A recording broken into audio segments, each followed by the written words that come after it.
Okay. Let's see here.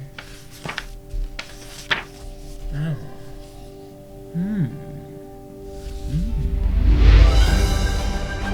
LX Films presents True Stories, narrated by Jim Harris.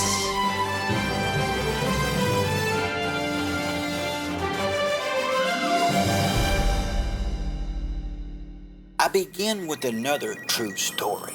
Recently, I was called to be on jury duty, and so I had to go down to the courthouse to fill out some papers. So as I'm in there, I had to go to the clerk of court. So I got there, got my paperwork, walked over to the side, and I'm filling it out, intensely making sure everything's correct. Because you may have to go to court, but you don't want to be in court, if you know what I mean. Anyway, as soon as I finished up, I'm really focused on the paperwork. When I got done, I heard this man beside me say, "Maybe I can go out to the car and find some change." And when I looked up, inside the glass where the employees was, there was all this cash laid out in piles. And I looked to the man and I realized he was short. I said, "How much are you short?" He says, "I'm $1.60 short." And he told me his story. He'd spent 2 years in prison. He was out on parole, and he had just got a letter saying if he did not come today, that day that we were there, and pay his fines in full, he would have to go back and spend 2 more years.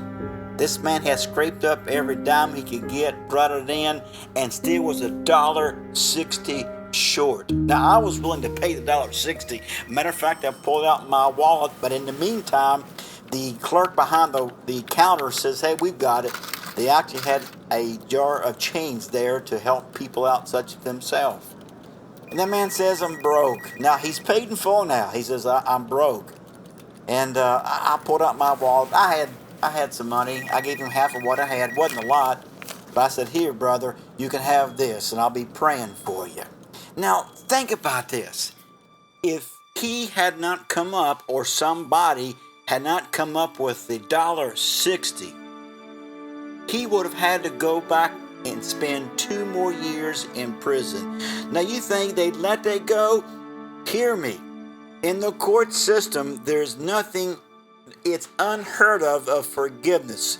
You just don't get up and the judge says, "Oh, don't worry about it, you're forgiven." Oh no, it don't work that way. They may have plea bargains, and they may come up to different agreements, but nobody is forgiven.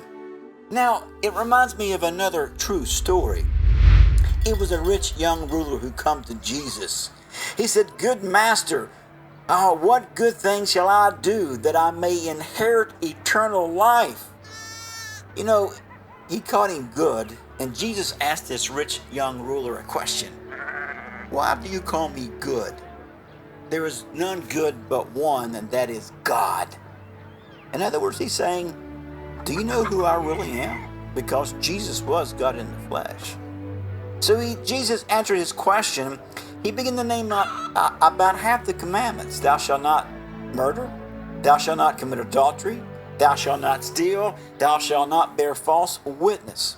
Honor thy father and thy mother, and thou shalt love the neighbor as thyself. Now, these are all good things. They must be done. And the young man says, "All these things have I kept from my youth up."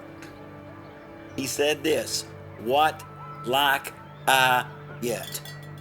Now, most people, if they would say they've never killed nobody, they've never committed adultery, they've never stolen, they've never bear false witness, they honor their father and mother, and they love their neighbor, most people would justify themselves in saying, "I'm a good person, I've done all these things." But this rich young ruler made the comment, "What lack I yet?" Because he was coming up short in his heart, and he knew it. And Jesus says, "If thou wilt be perfect, go and sell that thou hast, give to the poor, and thou shalt have treasures in heaven, and come and follow me. Now this commandment is not for everybody. Here's the trouble. This man, his riches was his idol. Because it says in the Colossians and also Ephesians, idolatry, which is covetousness. When people covet something, that there is their idol. My friend, how about you?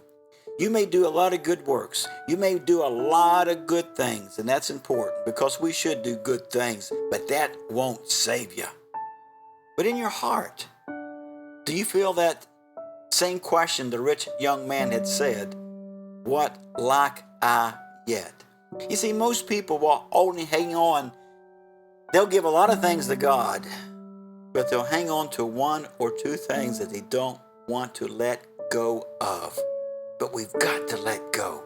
We've got to give God our whole heart and our whole will with all our understanding. And until we give up all, we'll never have peace with God, because that one thing, like the $1.60 with the man at the counter, would cause him to pay for his sins.